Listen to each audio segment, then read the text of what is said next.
This course is Pastoral Ministry 401. I'm Steve Good, your instructor. Today we're going to talk about the art of referral. Inevitably, a minister will find himself in over his head in a counseling relationship or a caring conversation. Making referrals is not an isolated act. It's a process that requires skill, time, and sensitivity. Accomplishing a successful referral is complicated. It surprises me that this subject isn't given any more attention in seminary and Bible college textbooks because it needs to be included in training programs of ministers. During this session, you will learn what the verb to refer really means, who to refer, how to make referrals, and why ministers are resistant to making referrals. The Merriam-Webster dictionary defines the verb to refer as to send or direct to some person or place for treatment, aid, decision, etc. In this broad sense, referrals are not limited to the helping professionals.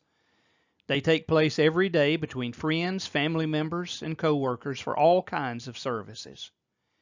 For the purposes of this class, we will focus on referrals to those who can help in a professional way. One of the most important ingredients in a successful referral is the minister's own acquaintance with the practitioners to whom they are referring. That's why I have assigned you the task of preparing a referral network directory. You'll find the directory guidelines in your course syllabus. By the end of this quarter, you will be ready to submit your referral network directory. In this directory, you will want to list different people and professionals to whom you can make referrals. For example, if someone asks you for a family physician, maybe they have just moved into town, who would you refer them to?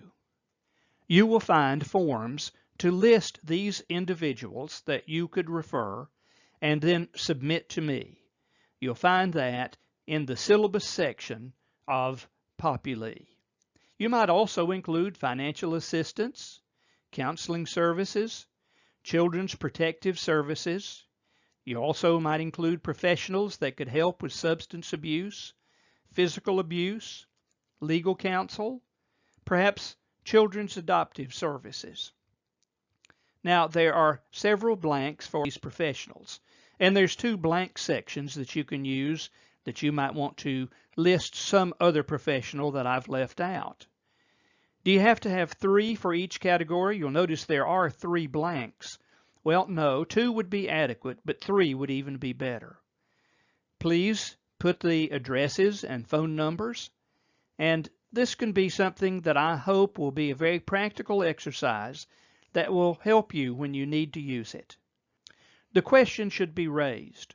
What do you do when you feel you cannot help a person who has turned to you for assistance? Statistics show that people often turn to their minister in times of need. So how can you tell when you need to make a referral? What if you're in over your head or you don't have the necessary time to help the individuals? Let's now discuss who should you refer. Well, persons who exceed your training.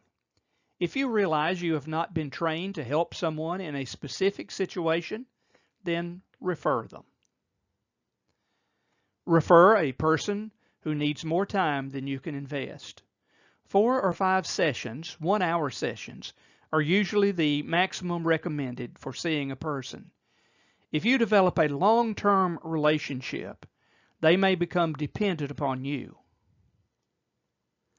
Number 3, persons who need a specialist. Some may need medical, financial, legal, or psychological specialists. Refer those with problems for which effective specialized agencies are available in your community. Now let's continue our discussion of who to refer.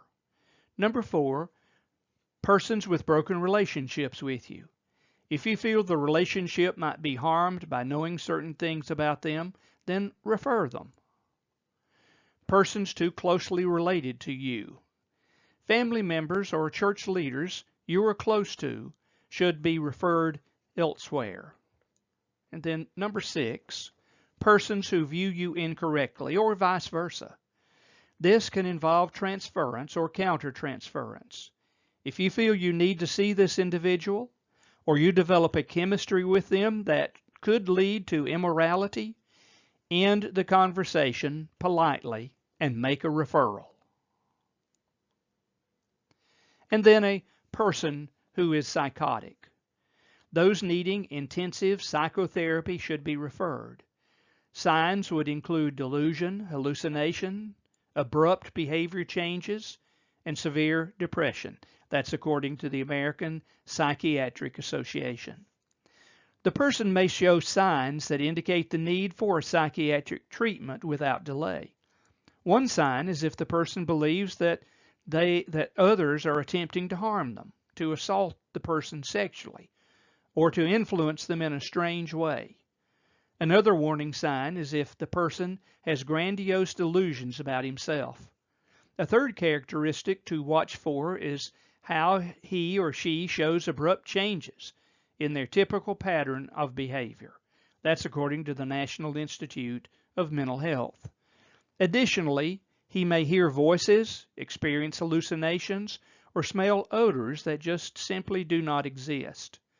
Research indicates that hallucinations and delusions are common symptoms in several psychiatric disorders, including schizophrenia and bipolar disorders.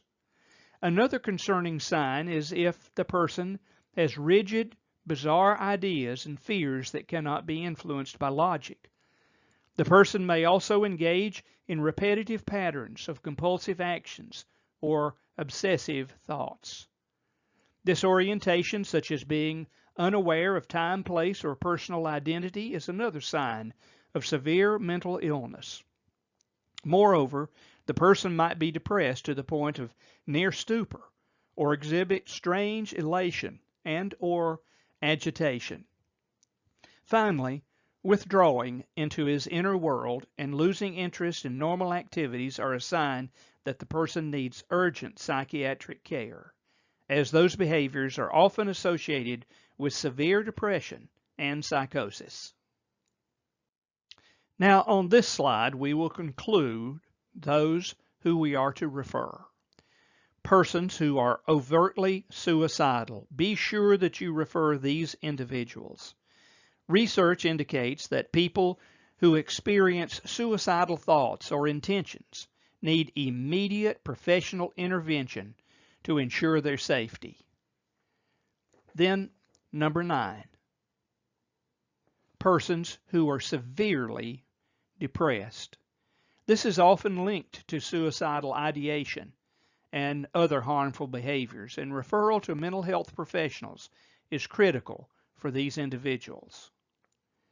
Number 10, persons who need medical care and or institutionalization. Certain mental health conditions may require intensive inpatient care to manage the symptoms effectively. And then number 11, refer those with significant problems with drug use, including alcohol, which is the drug that is abused more in the United States than any other. Substance abuse disorders frequently coexist with mental health issues and require specialized treatment to address both the addiction and the underlying psychological conditions. That's according to the National Institute of Drug Abuse. Refer those individuals and do it promptly. Now let's discuss how to make a referral. I would encourage you to use a stopgap support system. Perhaps you can provide some support for the individual to motivate the person to seek further help. This might be used when an appointment to a professional cannot be scheduled right away. So you might become that stopgap support person. Then create the expectation beforehand. Early in the conversation, perhaps it's a counseling discussion, discuss the possibility of referrals. Let them know that if you can't help, you will find someone who can. You might even say something like this: "If I don't think I can help you, we will work together to find the best person who has the ability to help you." One of the most important skills of any person in helping others is the ability to recognize as early as possible those individuals whom one is not able to help, and to refer those people as smoothly and rapidly as possible in the appropriate direction. The person may feel some degree of rejection if it becomes necessary to refer, but if you create the expectation beforehand, it will go much smoother. Then number 2, start where the person is. Understand the perception of the problem and the kind of help needed before making a referral. Start where the person is in their perception of the problem and the kind of help they need. Until the minister understands this picture and accepts the feelings associated to it, he is in no position to make a referral. And then remove emotional roadblocks. Discuss any reservation the person has about seeking help. Then remove those emotional roadblocks. You can remove emotional roadblocks with referrals to a particular helping agency or counselor that you feel comfortable in making the referral to. Before suggesting that a person with alcoholism go to Alcoholics Anonymous or Celebrate Recovery, it's important to find out how he sees his problem. Ask the person what he has heard and how he feels about the groups. You can do this by using personal experience. Then make the referral specific. Make the referral as specific as possible. Give the names of specific counselors, providing at least 2 different individuals that the person could see. One of the most important ingredients in a successful referral is the minister's own acquaintance with these practitioners to whom he is referring. The minister should make personal contact with several helping professionals in the community and ideally pay each one of them a visit. The minister should not hesitate to ask this helping professional about such things as the nature of his or her practice, whether it is general or specialized. Ask about their fees, their office hours, or other types of services the helping professional may offer. Such a discussion can help lead to a relationship of understanding, trust, and mutual respect, which is the best foundation for a successful referral in the future. So use a stopgap measure to provide support, create the expectation beforehand, start where the person is, remove emotional roadblocks, and make the referral as specific as possible. Why do ministers sometimes resist making referrals? Well, there are several reasons, and we will examine those on this slide. First is a feeling of omnipotence. Sometimes we're not willing to acknowledge that we can't help all people all the time. And it is true that we cannot help everyone in every circumstance. For pastors who have an omnipotence need, making a referral will be very difficult. And then the inability to diagnose the gravity of the situation.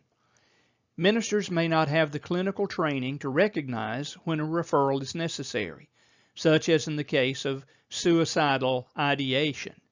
An inability to diagnose the gravity of a situation can lead to devastating results. Now, here's an example. Take all suicide threats seriously. We don't have the ability to diagnose symptoms clinically, but we do have a gut feeling that helps us recognize when a person needs to be referred.